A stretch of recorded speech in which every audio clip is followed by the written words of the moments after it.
we have three children, and then we have one daddy and one mommy who are going to be discussing with us. So I'd like to call on Naomi Amatoku, please. Can we give her a round of applause as she comes forward?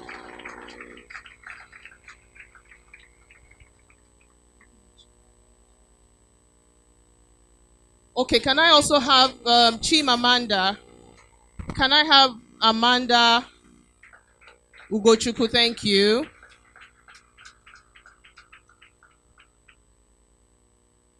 Okay, then can I have Daddy Ekfion Bright, please? Daddy Manuel. He's turning around. Don't be scared. Don't worry, Daddy. Don't be scared. We know you can. We know you can represent your people well, right? I hope you guys you trust him. Okay. Can we also have Sister Buki Akoni to represent the mummies? And then I have my ever outspoken hero, F. Young Bride. Thank you very much.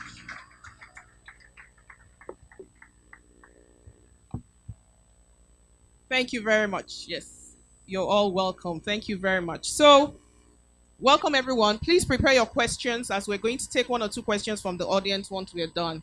All right, so the children, I'm going to start with one question to the parents and then one question from the parents to the children, as we have some questions already written.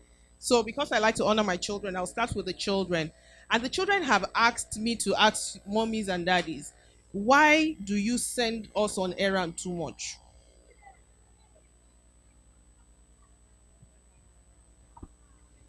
Good morning, parents. Okay, children. One of the reasons why we send you on errand is for you to build you up first. Because number one thing is our parents do the same. They did the same, and we try to encourage you to be responsible. At the same time, there is something we call self-regulation. You build self-regulation when somebody sends you an errand or maybe try to tell you to go and do something, and we want to see how responsible and how can you regulate yourself in trying to do something. It's not doing that thing that matters, it's your actions towards doing that thing, your intention, you wanted to do something. For example, if I send you an errand and you grumbled, I will find out that there's something hidden, there's something fishy inside. Why the grumbling? Or probably your body language is not really speaking well to that errand. So that I want to call you to order and said, this is the reason why I'm sending you. Not that I want you to just send you for nothing, but I just want to build a self-regulated person in you so that when you grow up, you'll be able to take decisions with it by yourself. Thank you.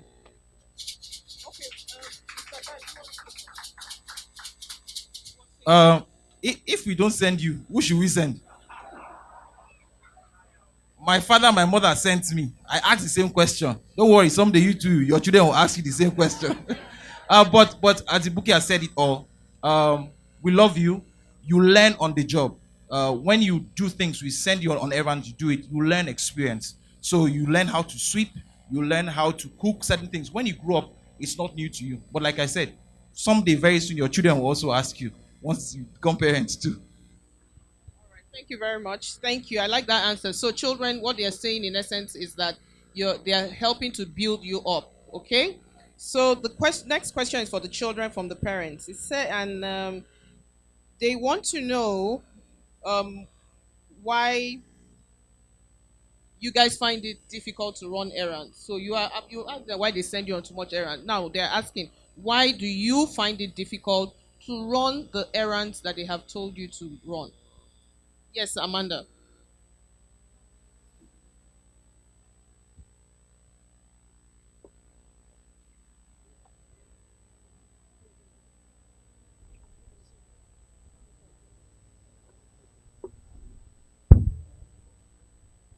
Sometimes maybe they're like doing something, they're busy doing something else and they want to finish whatever they're doing before they can. Okay, so you are saying that your parents send you on an errand and you're busy. So you want to finish what you are doing first before you go on to what they have told you to do. Amazing. All right, Hero, Why don't you guys go on errands when you're told to do it? Some children do not go on errands because they might feel like this is a different generation. It's not the way they treated you last generation that you should treat your children this generation. This is the next generation. We have to change things a little bit. You should not run too much errand. You should not run too much errands. Okay, so Hero, in essence, what you're saying is, so for example, Naomi, give me an idea of the kind of errands that are too much and the kind of errand that is not too much. Naomi. Sometimes there's something you can call a chore list. Sometimes you pile it up, then it will make you look much. So I'm normally discouraged when we see things like that. Okay, so they would like to do the errands one after the other. You understand? So wash plates. I would like to wash plate first. When I finish washing plates, allow me rest. Then I can come and tell you I'm ready for the next errand. Then you take the next errand. All right. So next question is to the parents. And my children have asked me to ask you, why do you find it difficult to tell your children how old you are? They have said that every birthday you are plus one, you are plus one plus one. When will they ever know what that plus one is? Mr. Bright, please. Is he your age? um, as the book answered that one.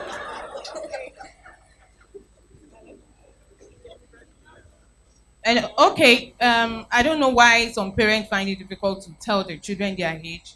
I don't see anything wrong in that.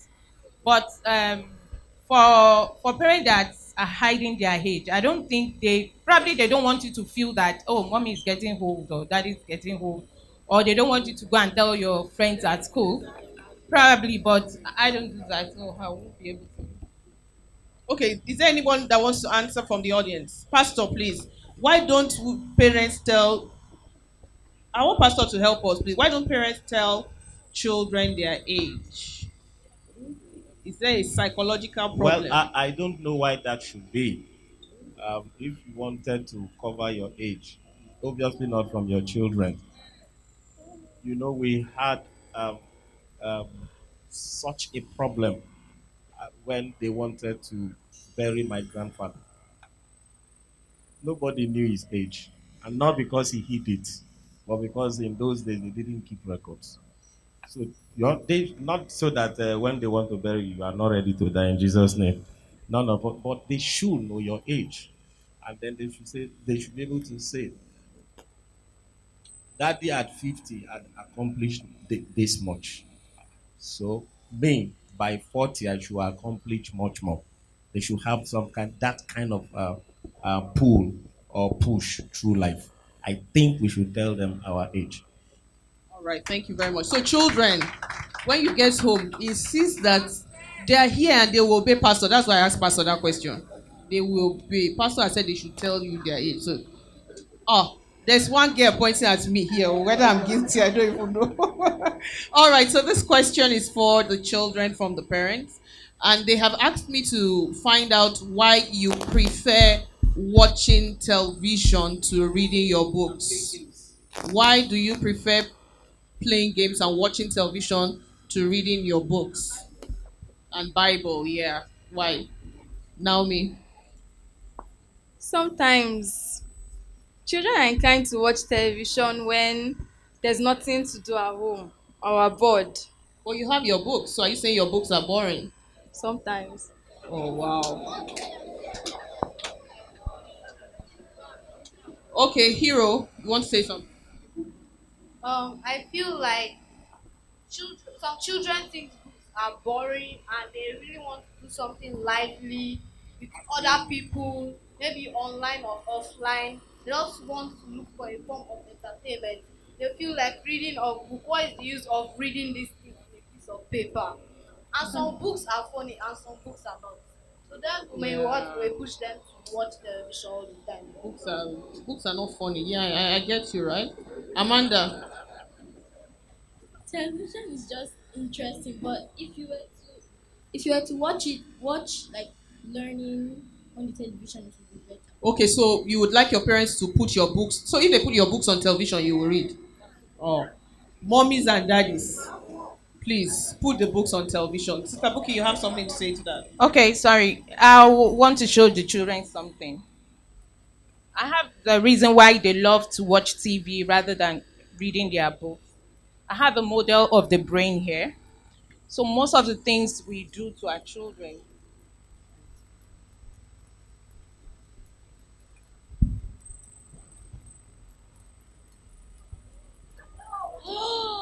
Thank you, children, for that questions, okay? Or for us asking that question, parents. This is a model of the brain, okay? So I know the reason why you feel you want to watch TV. There's this part of your brain that is fully developed. We call it the limbic system. This is the inner part of the brain. It's where your feelings come from, okay? Your fears, your anxiety, your joy, your pain, everything comes from the limbic system. So it's fully developed. So parents, pardon me, I'm not trying to be on the side, but we have four lobes in the brain.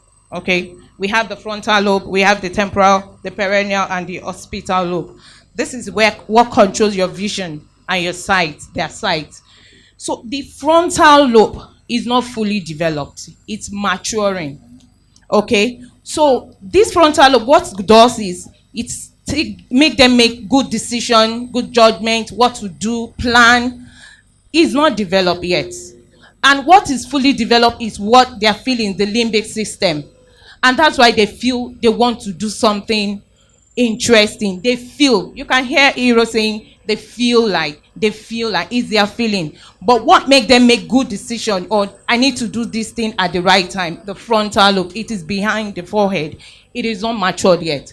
So what we need to do as parents is we need to be their frontal lobe. We need to tell them the benefits of getting their book and let them see the consequences of not reading their book and what you will gain also in your TV, and tell them the consequences of watching that too much of TV. We need to balance things for themselves. I don't blame them. The limbic system is matured enough. It's their feeling. So help them build their frontal lobe. Thank you.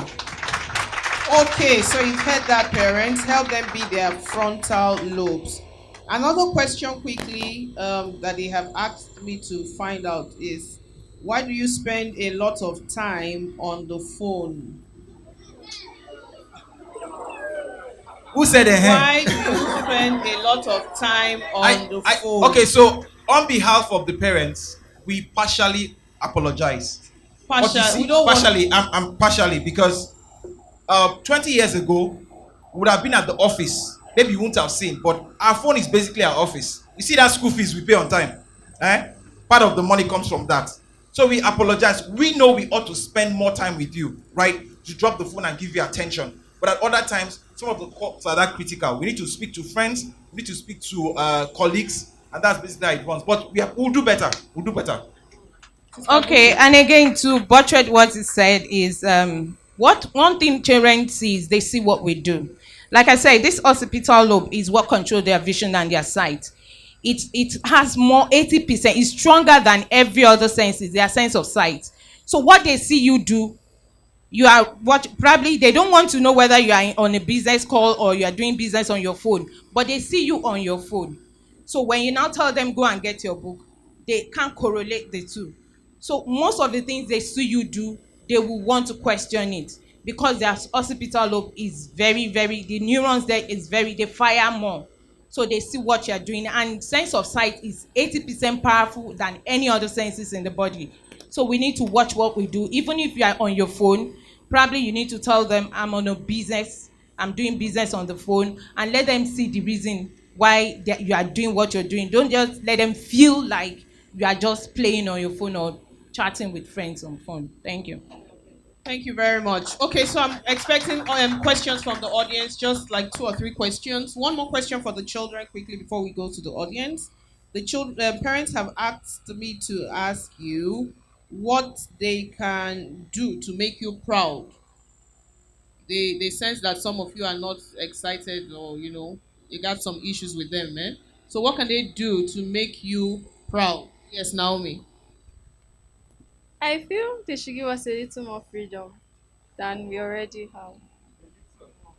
A little more freedom. Take note, daddies and mommies. Yes. Example of freedom. What, like, can you throw more light on that? Being able to judge things by ourselves instead of going to them all the time. When So they should allow you make decisions on your own. Okay. Hero, what can they do that you'll be very happy about and you say, yeah, man, that's my guy. Like Kamsi would say, when his daddy does so, he say my guy. Yeah.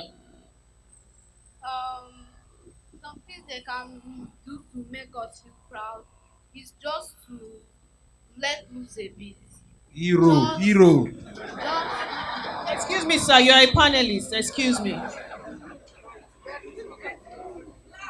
Go ahead, my darling. just pay attention to us more. Pay And attention to us more. Yes. just let us be free because we might want to visit some friends and all, but they can like, why are you going there? Why you want to go there? But almost all the time they visit them. There. Why? So you want to be able to go out and visit your friend, right? Because they go out. They go out and come back late, right? It's a big problem. Yes, Amanda. Freedom of speech. Freedom of speech. And that's one of children's rights, really, my darling. Go ahead. Like if a child is talking to their mom and or their parent and they get in an argument, the parents normally shut their children up and just like scold them, and most children don't like that. Freedom of speech. They shut you up. Meanwhile, you came to this world with a mouth, right? Yes. I know. I really don't understand. It's bad. Yes, any other thing that you want to say? Okay, is there any child in the audience that wants to one thing that you want parents to do that will make you very proud? Okay, can we please, ushers, can you give them if there's someone that wants to write a question?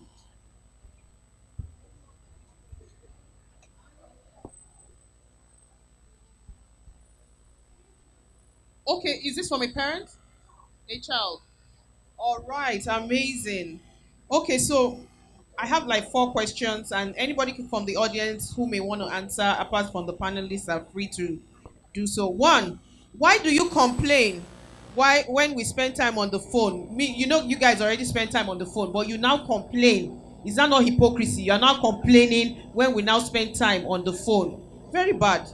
Why do you read our privacy? Why do you read our private messages? We cannot read your own, but you are reading our own. Ngwa. Why do they listen to advice but they don't take advice?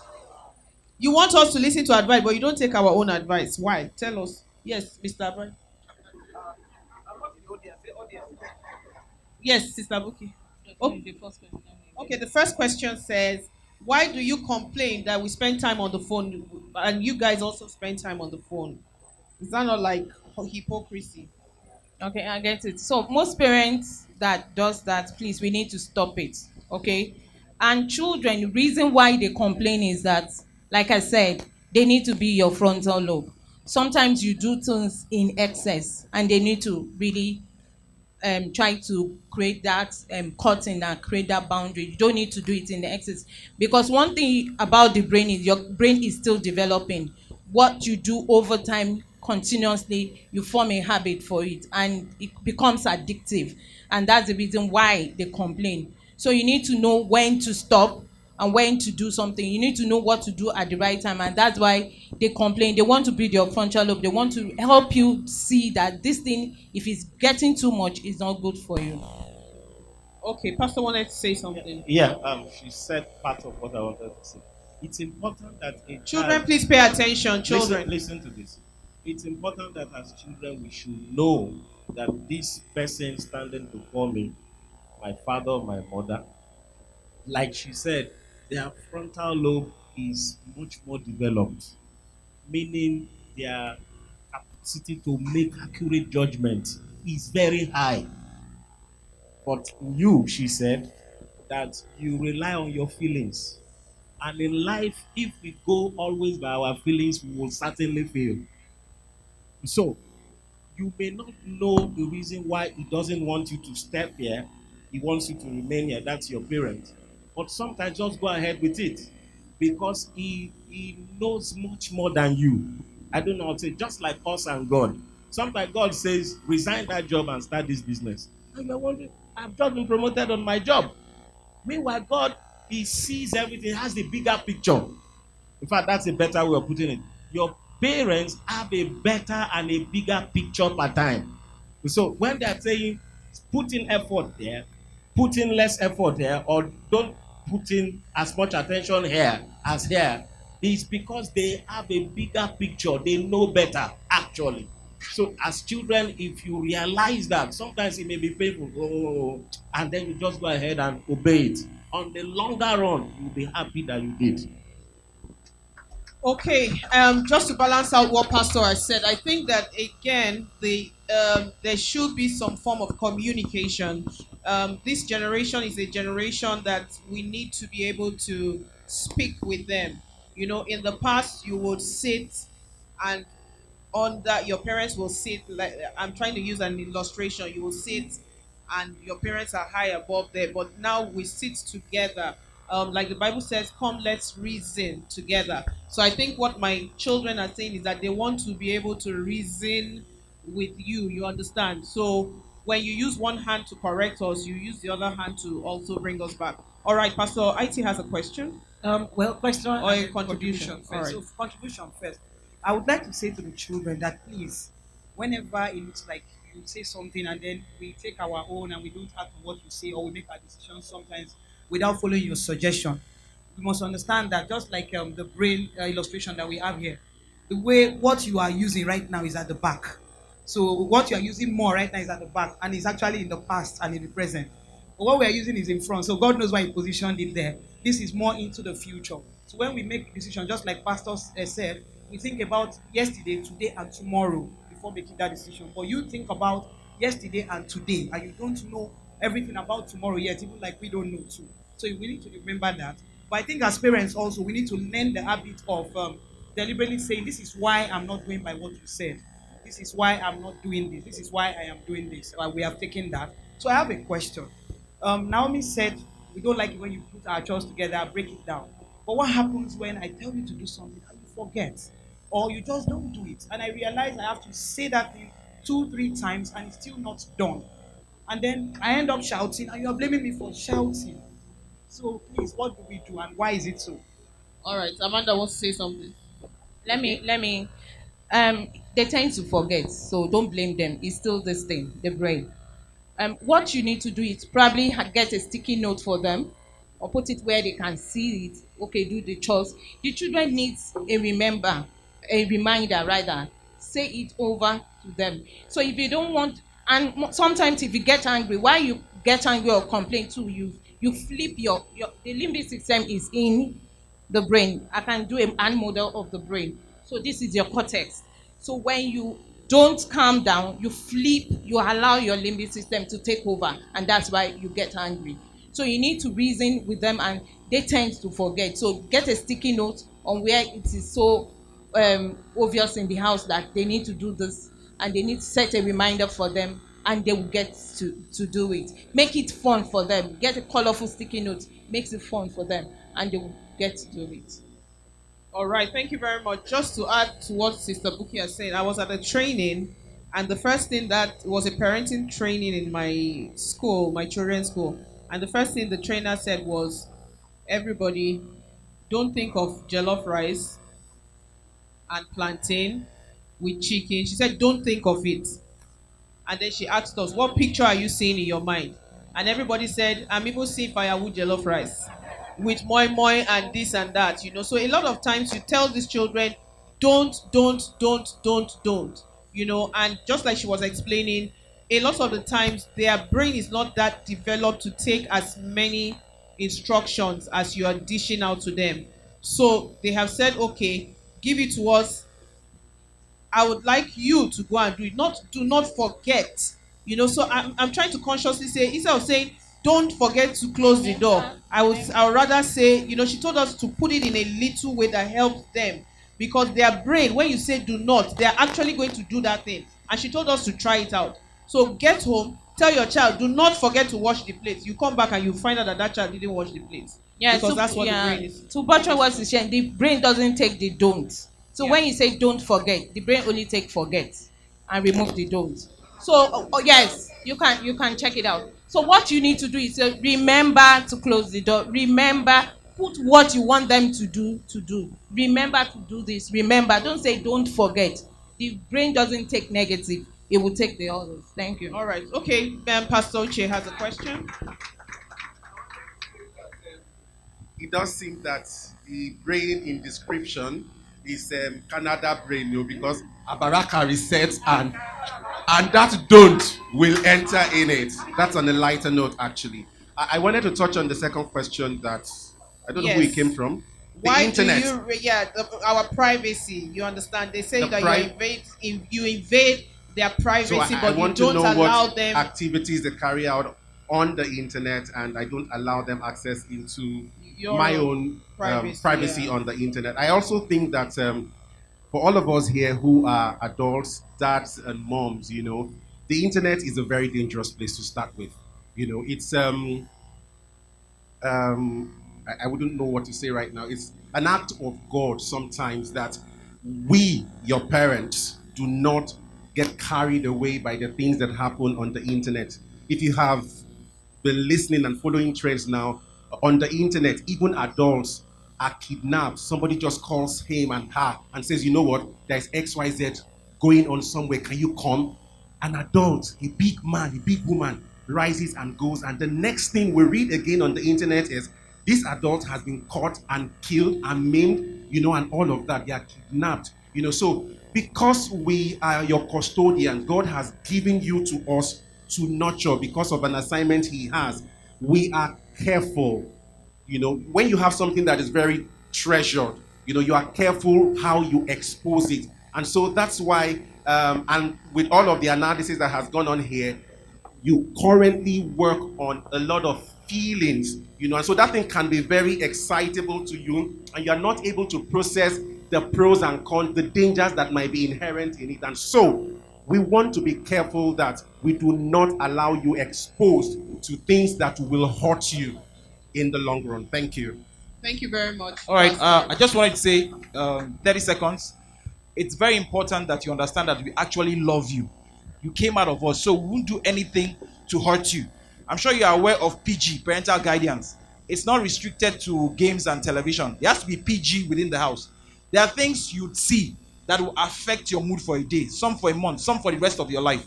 I used to wonder why my parents used to come into my space. But as an adult now, I can only say thank you, daddy and mommy. And when you grow up, you'll see why some of these things happen. All right. Thank you. Okay. Question. A child has a question. So, why is that when something is near the parents Oh and God. we are doing, like let's say we are doing a chore or something, they still ask us. Yes. So let me ask the question. It's a very serious question. They say, why is it that when something is close to you and we were busy, it's not that we were not doing anything, and your leg is not paining you, your hand is not paining you, you will still leave that thing that is close to you or call us from our room or Jericho to come and bring that thing for you? Why? Why? They want to know why. Children, someone cannot play with you. We love you, that's why. Just come and help us speak it. Thank you so much. That's very funny. One of the things is there is no excuse for that. Honestly, I do that too. Damilare could be having witness. But the thing is, what we experience at childhood too, our parent does same, and that's what I said. The hospital, look, we've experienced it, we saw it, and it's inbuilt in the brain. And at the same time, when we have children, we want to do the same. And I guess when we are doing it, when you grow up, you might want to do the same. So the thing can't become in genetics and all that, but all the same, we are very sorry. So We in try. essence, you are sorry, but you will continue. Oh, that's very bad. That's very, very bad. You guys are not learning anything today. You will okay. So children, they are promising that they will reduce. They will bring it down. Then one day, oh, God will deliver them. I'm not on their side. All right, I have a child with a question before I take Sister Ruth, and then we'll wrap up. Why is Okay, it she that wants. Okay, Peter, hold on. Yes, Mama. Go ahead, ma'am. Parents not allowing him or them to go to their Visit friends. their friends, yes. And the They go parents, to visit their own friends. there is this power of peer pressure. And so, like we have explained, your parents are the frontal lobe. So they see, they know, they want to censor the kind of friends that you move with. So sometimes, if they have not agreed that you should go to your friend's house, they may have a reason. So what you should ask is not to tell them, not to argue with them, but to ask, Mommy, do you have any ill feeling about this friend? And then your mom or your dad will explain to you. Because this present age, friends influence children, their friends, much more than the parents. And there are things that, the values that your parents have taught you. If you go to your friend's house, who may not believe the same values, and then you come back home, the influence of your friend will now erode or take away the influence of your parents' values on you. So, and then I have a word for parents. This is not the generation of do and don't. It's a generation of dialogue. When you want your children, you tell them to do anything, please go further to explain why. They reason with the why. And it's easier for them to go along with the rules. Don't call them rules and regulations. Just call them expectations. Children don't like those words, rules, regulations. But when you tell them their expectations, and then you explain why you want them to go along that expectations, you paint the latter picture. And so the child does those things with the latter picture in mind. And as much as possible, please compliment and celebrate them. Much more than complaining about them. Thank you very much. Thank you, Mentor Ruth. Okay. Okay, Pastor wants to say something, and then we'll take Victor, and it's a wrap. I want to talk to the children. Now, of course, it's not 100% of the times you want to go to your friend's place that they don't allow you. There are these other times that they allow you. When you get there, try and not fall your parents' hands. Don't disappoint them. When you get there and your other friends are trying to influence you, like she said, resist it. You understand? Don't let your parents now hear afterwards that you and all of you were doing some things that are not in line. So, in other words, come to a place where your parents will be able to trust you. And so when they trust you, they will be able to release the lead more and more. Yeah. I have to say something, Pastor. We advise the children, okay, don't fall your parents' hands and all that. And the parents teaching the children some soft skills, like self-regulation skill. If I'm not doing my job and I want to say, how do I expect my child to represent me well when I'm not doing my own job? So parents, we need to do our job. That's the thing. You can't expect the children to go to a friend's house and say, oh, don't fall my hand, or don't do this, don't do that. When you are falling your own When hand. you've not teaching them, you've not trained. The Bible says train up. When you're training, you are nurturing in the way. There's structure you need to build down. There are some soft skills, behavioral skills, self-regulatory skills. You need to train your children. Build those values in them. Then you don't need to be afraid when they go to the friend's house. All right, thank you very much. Victor, and then it's a wrap, please. Yes.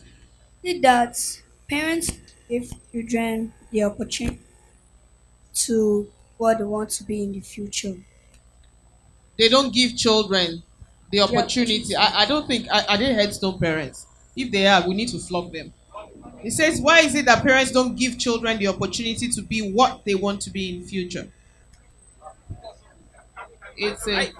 Again from experience. In my house, Hero wants to be a firefighter. Tomorrow he wants to play football. You'd want to do so many things, but over a period of time you begin to find what you really want to do. So for now, express what you need to do. It's okay, and parents, don't limit them. In fact, at some particular age, he said that I think 1 to 5, a child sometimes wants to be a girl, sometimes wants to be a boy. It's just a phase. But be what you want to be, you can. But also understand that you can't have 20 careers at the same time. As you move on, you begin to find out. Maybe in 10 months, I want to be a doctor. Don't everybody in your class cannot be a doctor. If everybody is a doctor, who will be the patient? Right? So take it one step at a time. We'll give you the support the much we can. And like they said, dialogue with us, tell us why, and we'll reason with you. Right? All right. Ultimately, we believe in you. Pastor Yemi, one wants to say something, and then we'll take just 30 seconds from everyone here on the panel. Thank you. This is actually to talk about the question one of the children asked about, okay, I think the parents asked the question that the children that why don't they always want to read the Bible or study their books? One of the things that we have found out as teachers is the fact that when we want to punish children, for instance, the children are making noise and you want them to, just be quiet. Rather than saying be quiet or do this, you say go and read your book. So children find reading books as a form of punishment, or studying their Bible as, a form of punishment. So they are not interested because they are seeing you punishing them. You ask me to go and read my book. Once they are doing something, they are making other, go and carry your book, you will not read your book now and all of that. So they are seeing that, okay, because I've done something wrong, you want to punish me by reading my book. So, and nobody loves punishment. So I think we should watch that, make it fun for them. Reading book, make it, if it's visual, they want, to read it online, or make it as interesting as they will want to be, but don't make it look as if you're trying to punish them while they do it. All right, thank you very much. So I'll start with the children. Yes, Amanda, your closing words. What do you want to say to mommies and daddies as we wrap up now? Go ahead, put the mic close. Yes. You don't want to say anything? Okay. Oh, okay. First thing I want to say, we love you. I know if you find it difficult to, think through it at times, but we actually do love you. And then we two parents, we need encouragement. We take care of you, we give you school fees, we do everything for you. Once in a while, Daddy, we love you. Daddy, you're really, you're doing a great job. Right? It makes it ginger. Do you know what ginger means? It makes us feel good. Ginger your swag. Yeah.